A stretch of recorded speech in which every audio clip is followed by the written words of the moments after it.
खास मेहमान भी हमारे दरमियान जुड़ रहे हैं जिनका हम तारुफ करा दें। सबसे पहले हमारे दरमियान इस वक्त ऋषि मिश्रा जो कि पॉलिटिकल एनालिस्ट हैं मौजूद हैं। आपका इस्तकबाल करते हैं, वेलकम करते हैं। साथ ही साथ अजफर शमसी साहब जो कि बीजेपी के स्पोक्स पर्सन हैं हमारे दरमियान मौजूद हैं। आपका भी इस्तकबाल करते हैं। और एक और ख़ास मेहमान आरजेडी का मौक़िफ़ रखने के लिए आज मौजूद हैं अनवर हुसैन साहब। आपका भी खैर मकदम करते हैं, इस्तकबाल करते हैं।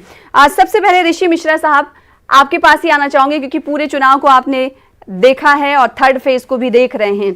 क्या लग रहा है कि जो तमाम उम्मीदवार हैं अपनी अपनी जीत का और पार्टियां जीत का दावा तो कर रही हैं, लेकिन जो ग्रैंड अलायंस हैं, जो नए इत्तेहाद, नए अलायंस बने हैं, वो कहीं ना कहीं एनडीए और अजीम इत्तेहाद को टक्कर दे रहे हैं?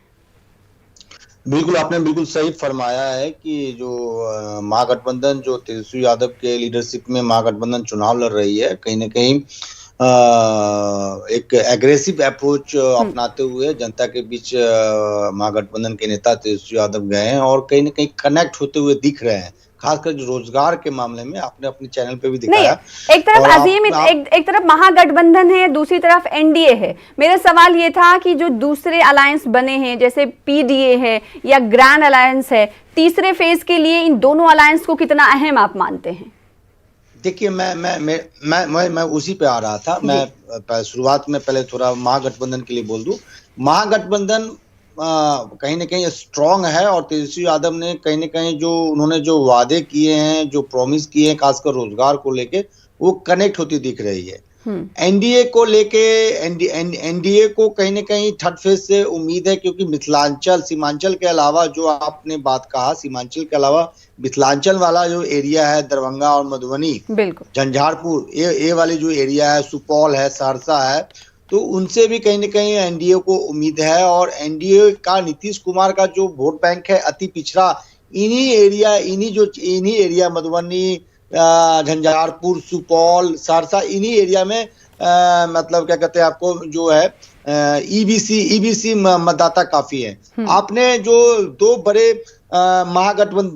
गठबंधन के बाद जो एक थर्ड और फोर्थ गठबंधन है, जो पप्पू यादव के लीडरशिप में हो रही है, दूसरा उपेंद्र कुशवाहा के लीडरशिप में हो रही है, जिसमें एआईएमआईएम है। कहीं ना कहीं सीमांचल में 3 से 4 ऐसे विधानसभा हैं।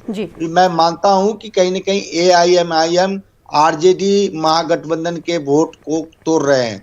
जैसे आपने ब्रेक से पहले ही आपके जो अबू साहब थे वो बता रहे थे, कुचिया हाट में जहां से तस्लीमुद्दीन, सीमांचल के गांधी माने जाने वाले तस्लीमुद्दीन के दोनों बेटे आमने सामने हैं, कोचिहाट में एक दूसरे के आमने सामने हैं। बड़ा इंटरेस्टिंग है कि सीमांचल के जो 24 विधानसभा क्षेत्र हैं, जिसमें कोचिहाट सबसे इंपॉर्टेंट है, जहां से तस्लीमुद्दीन के एक बेटे सरफराज आलम आरजेडी के टिकट पे हैं, दूसरे बेटे शाहनवाज आलम जो है एआईएमआईएम के टिकट पे हैं। तो कहीं ना कहीं एआईएमआईएम जो है 4 से 5 ऐसे विधानसभा क्षेत्र हैं जहां कहीं न कहीं जो एमवाई समीकरण है, खासकर मुस्लिम कम्युनिटी का जो समीकरण है, उसको तोड़ते हुए नजर आ रही है। और आपने देखा होगा कि जैसे बीजेपी के कुछ नेताओं का आपने बयान देखा होगा, खासकर नरेंद्र मोदी, योगी का वहां रैली हुआ है, तो कहीं ना कहीं वो जो अपना आधार वोट है उसको इंटैक्ट करना चाहते हैं। जहां तक आपने पप्पू यादव की बात की, पप्पू यादव का उतना इन्फ्लुएंस मुझे नहीं दिखता है। वोट कटवा है, पप्पू यादव अपना मधेपुरा, जहां से मधेपुरा से पप्पू यादव खुद लड़ रहे हैं, वो जीत जाए तो मैं एक करिश्मा मैं मानूंगा, क्योंकि यादव मतदाता आज भी अपना नेता लालू यादव को ही मानता है। और जहां जहां महागठबंधन का एमवाई समीकरण मौजूद है वो इंटैक्ट है। बहुत कम ऐसे जगह है, मैंने आपको बताया सीमांचल में 4-5 ऐसे जगह है जिसमें कोचिहाट है और 1-2-3 विधानसभा और हैं जहां एआईएमआईएम सेंध लगा रही है, लेकिन बाकी जगहों पे माई समीकरण इंटैक्ट है। अब आज मतदान कैसा होता है, एनडीए के जो मतदाता है उनमें उत्साह कितना होता है, महागठबंधन के मतदाता में उत्साह कितना होता है, कार्यकर्ता, इन पॉलिटिकल पार्टी के जो कार्यकर्ता है अपने मतदाताओं को बूथ तक कितने ले जाते हैं, ये सब बहुत इंपॉर्टेंट फैक्टर है। शहरी एरिया में मतदान कैसे होता है, ये सब आपको शाम तक पता चलेगा। उसके बाद हम लोग कंक्लूजन कर पाएंगे कि थर्ड फेज में लीड कौन पार्टी, कौन गठबंधन ले पा रही है। बिल्कुल, आपके पास लौटेंगे। आरजेडी का रुख कर लेते हैं। अनवर हुसैन साहब हमारे दरमियान मौजूद है आज। अनवर हुसैन साहब, तीसरा मरहला ऐसा मरहला है जिस पर सभी की निगाहें टिकी हुई हैं। अगर आरजेडी की खास तौर पर और कांग्रेस की मैं बात करूं तो एमवाई इक्वेशन पर की बात आप करते हैं, एमवाई फैक्टर आपके लिए भी अहम है।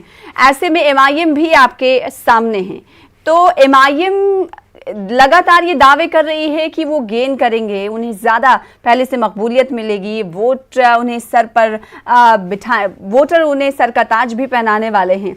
ऐसे में क्या आरजेडी को कहीं ना कहीं थोड़ी सी उलझन ज़रूर है कि कहीं एमआईएम जो बने हुए समीकरण को है, जो इस बार अपना दायरा वसी करती हुई दिखाई दे रही है, गड़बड़ा ना दें?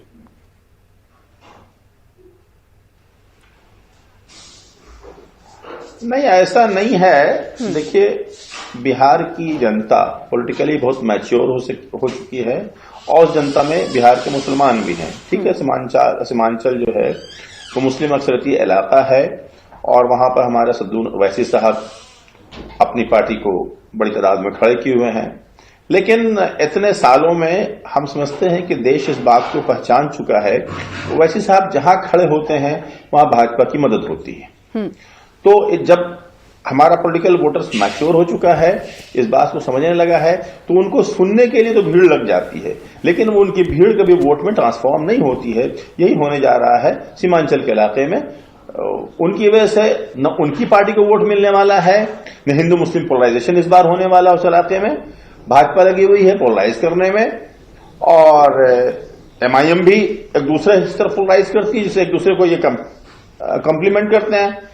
लेकिन ये होने नहीं जा रहा। जमीनी हकीकत जो आ रही, जो रिपोर्टें आ रही है, वो इसके बरक जा रही हैं। मैच्योर हो चुका है वोटर और लेकिन अनवर हुसैन साहब, इस हकीकत से भी नजर नहीं चुराई जा सकती कि जिस इक्वेशन और जिस कोर वोटर की आप बात कर रहे हैं, उसी कोर वोटर की बात तो एमआईएम भी करती है। तो इसका सीधा असर तो ये है ना कि वोट बटेगा, और जब वोट बटेगा तो फायदा किसी और को होगा, एनडीए को होगा। देखिए, हम माजी में जरूर एमवाई फैक्टर पे इलेक्शन लड़ा करते थे। इस बार हमारा इंपॉर्टेंट फैक्टर एमवाई नहीं है। हमने ऐसे एजेंडे लिए हैं जिसकी वजह से सारी जातियां और सारी कम्युनिटीज हमारे साथ जुड़ रही हैं, उनके वोटर्स हमारे साथ हैं। जी, असफर शमसी साहब आपके पास आऊंगी। जाति का वोटर बैठा हुआ है? सारे वोटर, आरजेडी का कहना है कि उनके साथ है, जात पात से उठकर वो सियासत कर रहे हैं। बेरोजगारी का मुद्दा उन्होंने उठाया और ना सिर्फ उठाया बल्कि वो आगे ले जाते हुए देखे गए, क्योंकि आज तक अगर बिहार में किसी वोटर से आप बात करेंगे, अब मीडिया नुमाइंदे जब वहां पहुंचते हैं तो वो नाम के साथ साथ अपनी जात भी बताते हैं। तो इससे ये अंदाजा हो जाता है कि बिहार में सियासत किस हद तक जात पात पर मबनी होती है। लेकिन इस बार का नजारा कुछ और ही रहा। असफर शमसी साहब, आपका रुख करेंगे। आपसे सवाल ये कि पोलराइजेशन का आप पर इल्जाम लगता रहा है, आपकी पार्टी पर इल्जाम लगता रहा है। अब जबकि तीसरे मरहले के तहत इंतखाबात हो रहे हैं, तो भाजपा और एनडीए की अगर हम बात करेंगे तो एनडीए को क्या गेन होगा, आप कितने मुतमईन नजर आ रहे हैं? देखिए, महागठबंधन वालों पे तो मैं यही कहूंगा, बड़े देहाती कहावत है लेकिन मैं बोल देना चाहता हूं आपके माध्यम से कि अल्ली दूसरे चलनी को जिनको खुद 72 छेदे। यानी कि इनकी पार्टी तो वोट के अर्थमेटिक पे ही चलती है, एम और वाई। यानी इनका शुरू से ही वोट की अर्थमेटिक, इनको ना कोई डेवलपमेंट से, ना तरक्की से, ना विकास से कोई मतलब है। ये वोट का ध्रुवीकरण जो है वो करते हैं और ये सब लोग जानते हैं। आखिर एम वाई शब्द आया कहां से?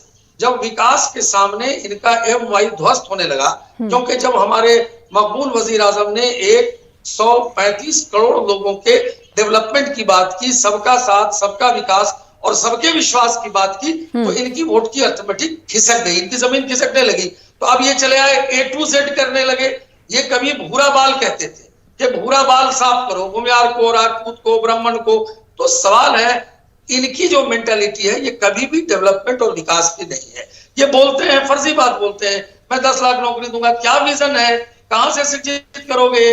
कैसे करोगे? फर्स्ट कैबिनेट में दस्तखत कर देंगे। अरे ये बिहार की आवाम है। आप जब एक चपरासी की बहाली करते थे तो आपके वालिदैन जमीन लिखाते थे रेल की नौकरियों में बहाली करने की। आप खुद 24,000 करोड़ के घोटालों में, मिट्टी घोटाला, मॉल घोटाला, और शायद इसीलिए आपके भ्रष्टाचार के सरकारीकरण की वजह से ही आपके साथ लोग भागने लगे। आप देखिए कि इनके साथ जो लोग थे आज कौन लोग हैं? इनके साथ जीतन राम मांझी जी थे, वो चले गए। इनके साथ उपेंद्र कुशवाहा जी थे, आप भी तो थे। जिसके साथ आप इंतखाब लड़ रहे हैं, जेडीयू भी तो थी। भाई 1-1.5 साल को अगर छोड़ दें और उनकी जो कारस्तानी थी, जो करतूत थी, जब उस करतूत को देखा गया भ्रष्टाचार को, तो ऑटोमेटिकली नीतीश जी लगा कि उनको यहाँ पर रहना ठीक नहीं है। तो 1.5 साल के पीरियड में भी जब इनको मौका मिला था और बार बार जब इनसे सवालात हो रहे थे, हमारे deputy chief minister Sushil Kumar Modi ji पूछ रहे थे कि आप इन सवालों का जवाब दीजिए कि आपने बचपन में इतनी जमीनें कहां से ले ली, आप 14 साल की उम्र में, आप खुद बोलते हैं मेरा मोछ तक नहीं निकला था, आपको कहां से बेनामी संपत्ति आ गई, लाख बुरा किया चाहिए था। ठीक है, लाख बुरा किया 15 सालों में आरजेडी सरकार ने। आपने 15 सालों में क्या किया? आखिर 15 साल उनके नाकामी के गिनवाने क्यों पड़ते हैं? अपनी उपलब्धियां गिनवाइए। मैं उपलब्धि गिना रहा हूँ। उपलब्धि ये है कि कितनी फैक्ट्रियां लगा दी आपने? अरे हमको बोलने तो दीजिए। पलायन को कितना रोक लिया? नकली मकानी को कितना रोका? बिहार की ऐसी तस्वीर सबने देखी, पूरी दुनिया ने देखी, बिहार सरकार की, जिस पर थू भी हुई। ठीक है, हमने सेंट्रल यूनिवर्सिटी खोला, हमने मेडिकल कॉलेजेस खोले। पहले कितने बिहार में मेडिकल कॉलेजेस थे? हमने एम्स खोला, हमने दरभंगा को अभी भी एम्स का इंतजार है सर। नहीं तो भाई काम तो हो रहा है ना, और आगे होगा। तो एम्स हो या एयरपोर्ट हो या सेंट्रल यूनिवर्सिटीज हो, चाणक्य विश्वविद्यालय हो, हमने तो बिहार की गरिमा को जो 15 साल में गिरा था, हमने रोड, सड़क, बिजली में हमने कनेक्टिविटी को ठीक किया। हमने 22 घंटे 20 घंटे बिजली देना। अरे जब बिजली होगी तब ना फैक्ट्री आएगी। इनके यहाँ तो क्या था कि अगर रोड खराब थे तो कहते थे रोड बन के क्या होगा, इस पर तो बड़े लोग चलते हैं, स्कॉर्पियो पे चलते हैं, मैं तो रोड को हेमा मालिनी का घाल बना दूंगा।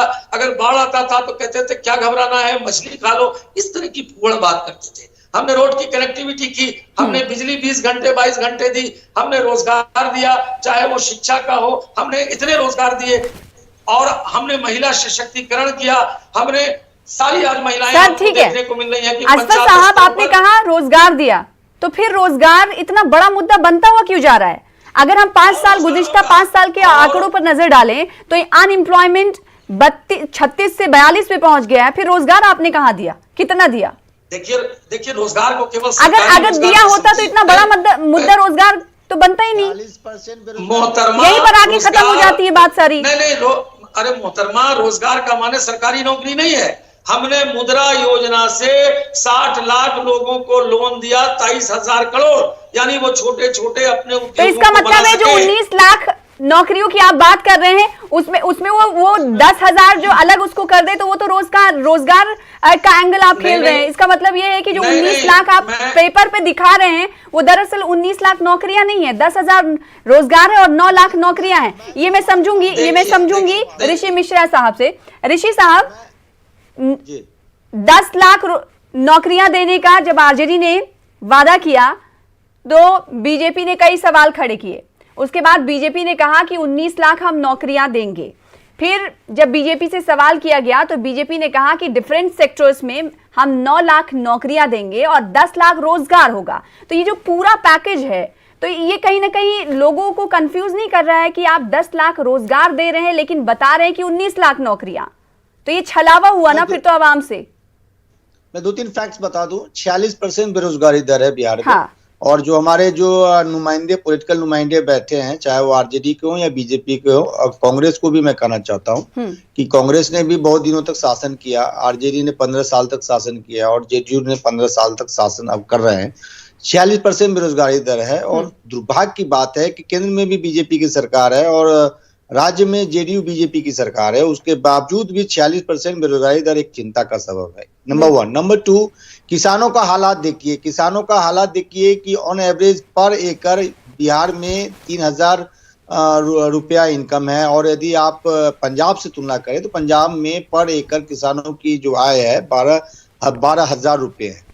तो आप समझ सकते हैं कि वह राज्य जिसमें 80% लोग अपनी खेती और खेतिहर कामों पे डिपेंड हो, तो वहां की हालात कैसी होगी। जहां तक क्राइम की बात है, आप क्राइम में देखिए, क्राइम में स्थिति यदि ये जंगल राज की तरफ कहते हैं, ठीक है, लालू यादव के टाइम में जंगल राज था, ये बात सबको हम सब मानते हैं। वहां जातीय संघर्ष हुआ करता था, लक्ष्मणपुर बाथे कांड हमें याद है, जहानाबाद में कैसे अग्री जाति के लोगों को मारा गया वो भी हमें याद है।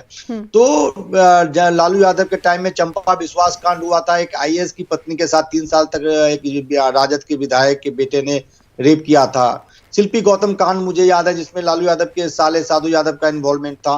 तो ऐसे बहुत से दर्दनाक घटनाएं हैं जिनको याद करके बिहारियों का और खासकर बिहार के जनता का जो रोंगटे खड़े हो जाते हैं। लेकिन यदि आप जेडीयू जो जंगल राज का हवाला देती है या बीजेपी हवाला देती है, मैं एक बता दूं और इन दोनों नेताओं को कि जब लालू यादव 90 में जब पहली बार सरकार बनाने जा रहे थे तो बीजेपी के समर्थन से ही सरकार बनी थी लालू यादव का। उस समय राजद नहीं जनता दल होता था, चक्रछाप इनके सिंबल हुआ करते थे। और आपको मैं बताऊं, बिहार झारखंड संयुक्त राज्य हुआ करता था, उस समय डिवीजन नहीं हुई थी राज्य का। और जब 30 से 35 विधायकों की जरूरत लालू यादव को सरकार बनाने की जरूरत पड़ी तो बीजेपी ने ही, उस समय लाल कृष्ण आडवाणी बीजेपी के राष्ट्रीय अध्यक्ष हुआ करते थे, लाल कृष्ण आडवाणी ने ही समर्थन अपना दिया था जनता दल को बिहार में सरकार बनाने के लिए। तो ये जंगल राज का जो यदि ये लोग जंगल राज करते हैं तो जंगल राज का नींव डालने वाले बीजेपी ही हैं। बीजेपी के ही समर्थन से सरकार बना था।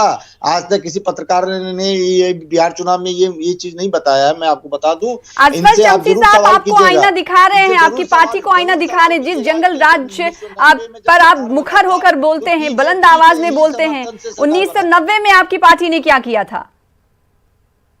असफर साहब, ऋषि साहब ने पूरी हकीकत खोल कर रख दी। उनको हार नजर आ रही है, सुन लीजिए मोहतरमा, उनको हार नजर आ रही है। मोहतरमा सुन तो लीजिए, उनको हार नजर आ रही है तो ईवीएम में खराबी हो गई। नहीं, उनको हार नहीं, वो पॉलिटिकल एनालिस्ट हैं, वो आईना दिखा रहे हैं कि आपकी पार्टी ने 1990 में क्या किया था। सर असफर साहब, वो पॉलिटिकल एनालिस्ट हैं, उन्होंने दहाइयों से बिहार को बड़े करीब से देखा है, कौन सी पार्टी किस पाले में चली जाती है और कौन सी पार्टी किस तरह का रवैया इख्तियार करती है, वो आईना दिखा रहे थे। वो कह रहे हैं कि 1990 में जिस पार्टी के साथ आप चले गए, उसी पार्टी की इतनी सारी बुराइयां आपको अब दिखने लगी। मैं खुद कह रहा हूं कि इसका मतलब कि अगर एक आध बूथ पर 10-20 मिनट के लिए कुछ गड़बड़ी हो गई तो इसका मतलब थोड़ी है कि जहां पे पूरे चुनाव हो रहे हैं सब खराब हो गया, ऐसा नहीं। सवाल वो नहीं है। गड़बड़ी असफर साहब, अब सवाल से लग रहा है बच रहे हैं, ठीक कर रहे हैं आप सवाल से लग रहा है बच रहे हैं। ये कह रहा हूं असफर साहब आप सुन तो लीजिए, असफर साहब आप सुन तो लीजिए, असफर साहब थोड़ी देर खामोश हो जाइए, सुन लीजिए। उन्होंने कहा है कि जिस जंगल राज को आप बरूएकार लाकर बड़ी आवाज में, बुलंद आवाज में कहते हैं कि जंगल राज था 15 सालों से, 1995 से लेकर, सुन लीजिए सर, 1990 में बीजेपी के सपोर्ट से आरजेडी ने हुकूमत बनाई थी, उस पर आईना दिखा रहे हैं आपको ऋषि साहब। असफर साहब जवाब ही नहीं देना चाहते हैं और जवाब नहीं देकर वो ईयरफोन निकाल रहे। ऋषि साहब आप देख रहे हैं, आपने कड़वे सवाल किए, तीखे सवाल किए तो उनको गुस्सा आ गया, नाराजगी का इजहार कर रहे हैं। पार्टी सुन लीजिए, एक साथ मैं 4 चैनल पर बैठा हूं, मैं सबको वक्त अगर दे दिया उसी हिसाब से बोल रहा हूं। अभी जो साहब बोल रहे थे, पूछ रहे हैं क्या, तो सवाल है, आप बोलिए क्या सवाल है। एक समय में एक चैनल पे समय ऋषि साहब एक बार फिर से अपना सवाल दोहरा दीजिए, एक बार फिर से बोलिए। मेरा सवाल ये है कि जो भाजपा जंगल राज का जो रट लगाई हुई रहती है, तो जंगल राज का स्थापना तो भाजपा के मदद से ही हुआ था। 1990 में जब जनता दल लालू यादव के लीडरशिप में जब जनता दल बिहार में सरकार बना रही थी तो बाहर से समर्थन भाजपा ही नहीं किया था। हाँ, इसको करो। असफर साहब, उम्मीद आपने सवाल सुन लिया होगा और आप रिएक्शन भी देंगे। बिल्कुल, हाँ देंगे। जब हमने ये 90 में सरकार बनी,